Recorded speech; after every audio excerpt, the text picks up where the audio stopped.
مسلک اہل حدیث صاحبزادہ ابتسام الہی صاحب نہیں، صاحبزادہ ابتسام الہی صاحب نہیں، صاحبزادہ ابتسام الہی صاحب نہیں، سرفراز علماء اہل حدیث صاحبزادہ ابتسام الہی صاحب نہیں۔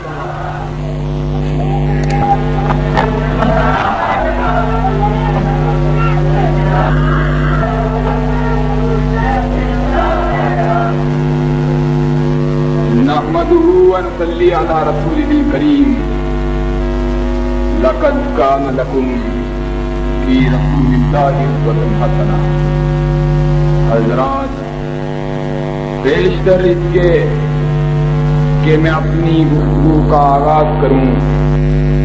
میں آپ کی خدمت میں یہ عرض کرنا چاہوں گا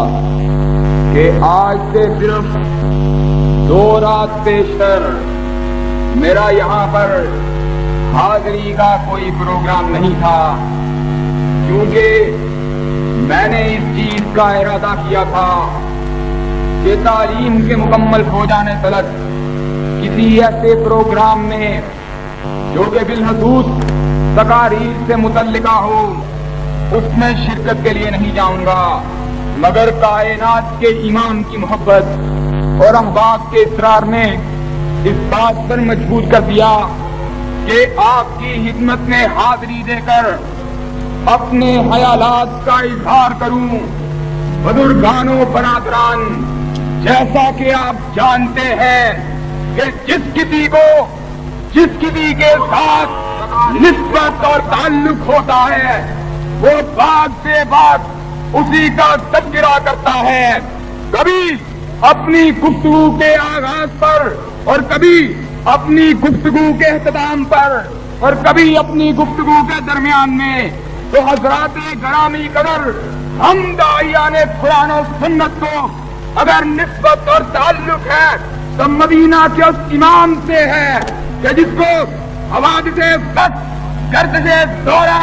اور زمانے کی چال نے نہیں بنایا، بلکہ بڑا اس کو رب العالمین نے بنایا ہے۔ سیرت النبی کا موضوع ایک ایسا موضوع ہے کہ جس پر بات کرتے ہوئے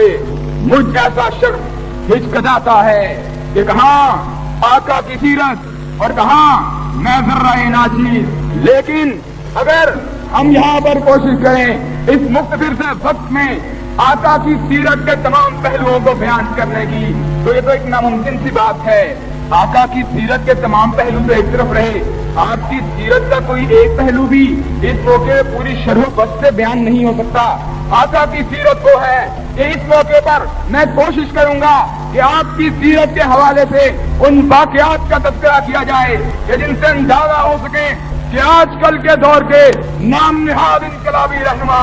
آقا کی برابری تو دور کی بات ہے، آقا کے جوتے کی نوک کا مقابلہ بھی نہیں کر سکتے۔ آج ملک پاکستان کے اندر سے ہم کو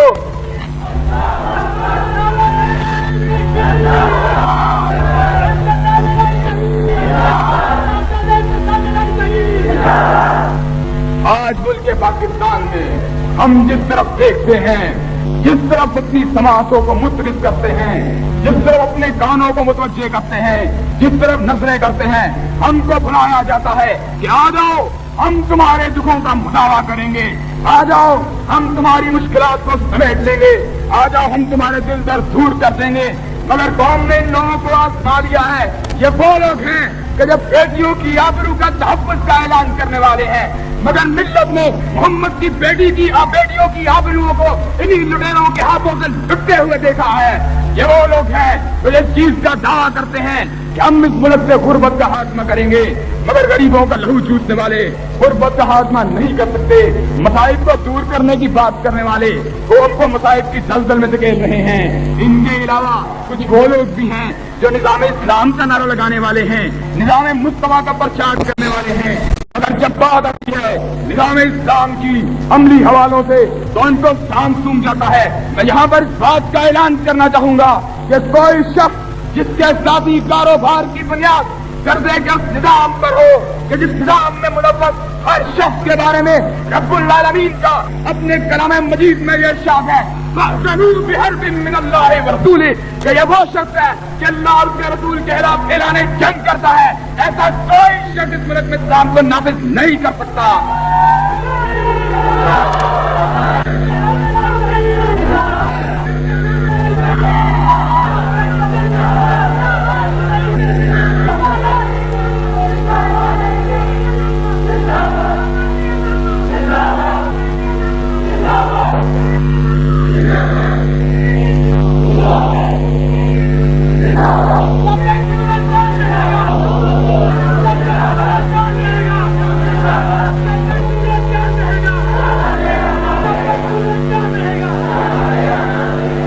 آج لوگ ہم سے سوال کرتے ہیں کہ آخرکار وہ کون سا نظام ہے جو غریبوں کی انا اور ان کی آبروؤں کا تحفظ کرے گا۔ میری نگاہوں کے سامنے ایک مزدور کا چہرہ گم جاتا ہے کہ جس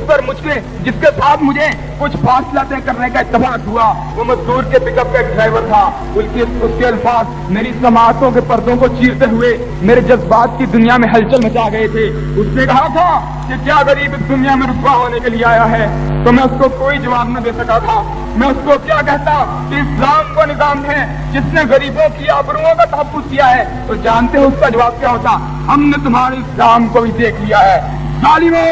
روز محشر سرور انبیاء کو کیا جواب دو گے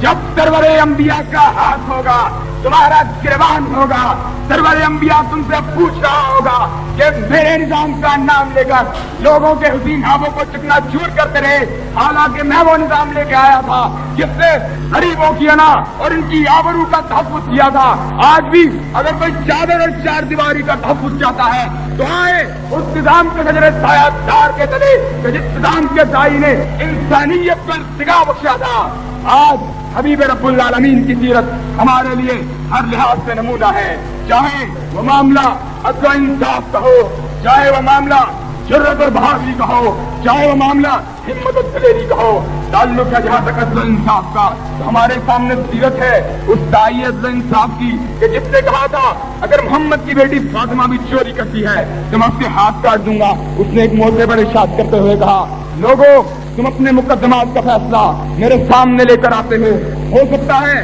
کہ تم میں سے کوئی دلائل کو بیان کرنے میں زیادہ مہارت رکھتا ہو، زیادہ طرف زبان ہو، اور میں دلائل کے ظاہر کو دیکھتے ہوئے اس کے حق میں فیصلے لے دوں، مگر یاد رکھو اگر میں نے کسی مومن سے اس کا حق چھین کر کسی کو دیا ہے تو میں تو اس کا حق نہیں دیا بلکہ جہنم کا ٹکڑا دیا ہے۔ اور آقا کا نظام وہ نظام تھا کہ آقا نے عدل و انصاف کے نظام کو قائم کرتے وقت کبھی اس چیز کا خیال نہیں کیا کہ فریقین کا مذہب کیا ہے، فریقین کا مسلک کیا ہے۔ آقا کی سیرت سے ہم کو ایسے واقعات ملتے ہیں کہ آقا نے مسلمانوں کے مقابلے میں یہودی کا اپنے فیصلہ کیا ہو۔ جہاں تک تعلق ہے رحم و کرم کا، تو آقا تو وہ تھا کہ اس سے زیادہ رحیم اور اس سے زیادہ کریم چشمے فلک نے کبھی نہیں دیکھا تھا۔ یاد ہے آپ کو جب رئیس المنافقین عبداللہ ابن ابی نے یہ الفاظ کہے تھے کہ ہم عزت والے مدینہ پہنچ کر ان ذلیلوں کو یہاں سے نکالیں گے، تو اس کے مومن بیٹے نے تلوار کھول لی، مدینہ کے دروازے میں کھڑا ہو گیا اور کہا میرے باپ تو سن لے، تجھ کو اس وقت تلک اندر جانے نہیں دوں گا جب تک کہ تو اپنے آپ کو ذلیل نہ کہے اور آقا کو عزت والا نہ کہے۔ اور پھر جب میرا آقا چلتا ہوا آیا، اس نے پوچھا کیا ماجرا ہے، اس کے بیٹے نے بتلایا آقا یہ ماجرا ہے، تو آقا نے کہا اس کو چلے جانے دو۔ اور پھر جب اس کا جنازہ لایا گیا تو آقا اس کا جنازہ پڑھانے کے لیے بھی تیار ہو گیا۔ آقا آج کل کے دور کے ان نام نہاد رہنماؤں کی طرح نہیں تھے جنہوں نے روٹی، کپڑا اور مکان کا نعرہ لگایا ہے، مگر غریبوں کی ان کے دروازوں تک کوئی رسائی نہیں، جاگیرداروں کے دروازے کھلے ہیں۔ ایک مرتبہ مشرکین مکہ نے میرے رحیم و کریم آقا کو پیغام بھیجا کہ ہم آپ سے اس صورت میں ملیں گے جب آپ ان نیچ ذات کے لوگ اپنے پاس سے ہٹا دیں۔ تو حبیب رب العالمین نے اپنے خالق کے الفاظ اس انداز میں کہے تھے، فلا تطرد الذین یدعون ربهم بالغداۃ والعشی یریدون وجہہ۔ کیا حبیب رب العالمین کہہ دیجئے میرے خالق کو یہ بات گوارا نہیں ہے کہ میں ان لوگوں کو جو کہ دن رات میرا تذکرہ کرتے ہیں ان کو اپنی جگہ سے ہٹا دوں اور ان پر کافروں کو فضیلت دوں۔ آقا کی سیرت کا سب سے روشن پہلو یہ ہے کہ آقا نے کبھی کسی کی دل آزاری نہیں کی۔ اس نے کہا کسی محفل میں اگر 3 شخص بیٹھے ہوں تو 2 اشخاص کے لیے یہ بات روا نہیں ہے کہ وہ آپس میں سرگوشی میں بات کریں، جیسے تیسرے کو جب بات کو تکلیف ہوتی ہے اور یہ تو بڑی معمولی سی بات ہے۔ آقا کو جس شہر سے ہجرت میں مجبور کیا گیا، وہ شہر کہ جس میں آقا پیدا ہوئے، وہ شہر کہ جس میں آقا نے یتیمی مراحل کو طے کیا تھا، وہ شہر کہ جس میں آقا نے لڑکپن کی بہاریں دیکھی، کہ جب اسی شہر سے آقا کو ہجرت میں مجبور کیا گیا اور آقا جب وعدے کی حیثیت سے اسی شہر میں داخل ہوئے تھے تو آقا نے ان تمام لوگوں کو جنہوں نے میرے آقا کی راہ میں کانٹے بچھائے، جنہوں نے میرے آقا پہ باری کی، جنہوں نے میرے آقا پہ اس قدر مظالم کیے کہ میرے آقا کی بیوی خدیجۃ الکبریٰ ان کے مظالم کو نہ سہتے ہوئے انتقال کر گئی تھی، آقا نے کہا تھا چلے جاؤ، میں نے تم کو سب کو معاف کر دیا، اور اسی لیے میرے ابو جان نے کہا تھا تمہارے لیے یہ ملا ملانے اس کا نہیں ہے، بلکہ تمہارے لیے اسوہ ہے، تم مدینہ کے اس امام کی ذات ہے کہ جس سے انسانیت کو ارتقا بخشا تھا۔ لوگوں تم کو معلوم نہیں کہ راتیں کروٹیں بدلتی رہتی ہیں، دن گزر جاتے ہیں، صبح دوپہر کے دامن میں اور دوپہر شام کی آغوش میں پناہ لیتی ہے، لوگ اپنے معمولات کے مطابق زندگی گزار رہے ہیں اور گزارتے رہیں گے، مگر فرق اگر پڑا ہے تو اس شہید کے وارثوں کو پڑا ہے کہ جس شہید راہ نے اپنی جان کا نذرانہ تو دے دیا مگر اس بات کو گوارا نہیں کیا کہ جو علم مدینہ کے امام کے وارثوں کو رب ارض و سماوات نے کتاب و سنت کی صورت میں عنایت کیا وہ پرچم سرنگو ہو جائے۔ آج جس کے لہو کی سرخی تم سے سوال کر رہی ہے کہ مدینہ کے امام کی وراثت کا دعویٰ کرنے والوں، تم تو کہا کرتے تھے کٹ جائیں گے مر جائیں گے مگر میرے لہو کا حساب نہ لے سکے، مگر مجھ سے اس چیز کا افسوس نہیں کہ قریب ہے یارو روز محشر، چھپے گا پشتوں کا خون کیوں کر، جو چپ رہے گی زبان ہنجر، لو پکارے گا آسی کا۔ میں اس موقع پہ کہنا چاہتا ہوں اگر ابو جان کا ذکر قائل کیا ہے تو ماضی قریب میں اہل حدیثوں کے نام اور دعوت کو جو عروج اللہ کی مہربانیوں اور فضل، اللہ کی مہربانی اور اس کے فضل سے جو ملا اس کی کوئی مثال ماضی قریب میں نہیں ملتی، اور سرزمین پاک پہ نبی رحمت کا پرچم لہرا دینے کی خاطر اور مسلک کتاب و سنت کی خاطر قربانی پیش کرنے میں سید شہید اور شاہ شہید کے بعد آپ کی کوئی نظیر اور آپ کا کوئی ثانی پیش نہیں کیا سکتا۔ آپ کل انا صلاتی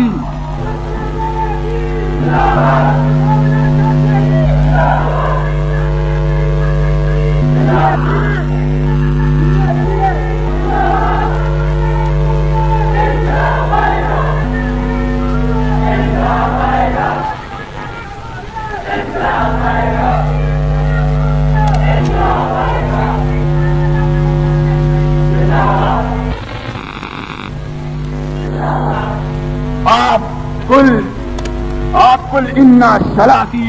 و نسکی و محیایا و مماتی للہ رب العالمین کی حقیقی تفسیر سے آپ کا دور وہ سنہری دور تھا کہ آج اس کو اہل حدیث کہلانے والے ہر نئے دور پر اور ہر نئے موڑ پر ہر نئے بحران کا سامنا کرتے ہوئے علامہ شہید کو یاد کرتے ہوئے نظر آتے ہیں، مگر ہم کو علامہ شہید کی یاد اس شخص کی یاد کہ جس کے بارے میں کسی شاعر نے کہا تھا کہ ناقد و وقت کی رفتار بدلنے کے لیے ناقد و وقت کی رفتار بدلنے کے لیے میں نے مجبور زبانوں پر نوا بخشی ہے، میں نے کچھ گناہوں کی رونق کا اڑایا ہے میدان، اور میں نے تاریخ کے چہرے پر دیا بخشی ہے۔ اور کسی دوسرے شاعر نے کہا تھا وہ دولت جنو کے زمانے سے اٹھ گئی، اس دولت جنو کو سنبھالے ہوئے ہم اس کی یاد ہم کو اس وقت تک فائدہ نہیں دے سکتی جب تک ہم اس کے الفاظ نہ دہرائیں، جب تک ہم اس کے الفاظ نہ بولیں، جب تک ہم کانٹوں کی دھاروں پہ چلنا نہ سیکھیں، جب تک ہم تلواروں کی دھاروں پہ رقص کرنا نہ سیکھیں، جب تک ہم محمد عربی کی عظمت کی خاطر بندوقوں اور بموں کے سامنے کھڑا ہونا نہ سیکھیں۔ کہاں ہے وہ جذبہ، کہاں ہے وہ یکجہتی،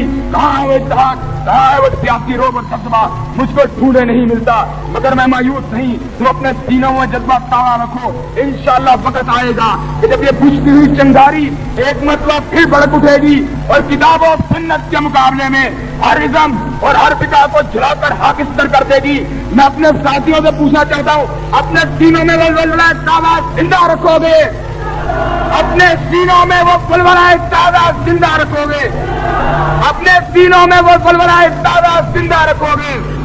اللہ سے دعا ہے اللہ ہم کو ہمارے ارادوں میں کامیاب فرمائے۔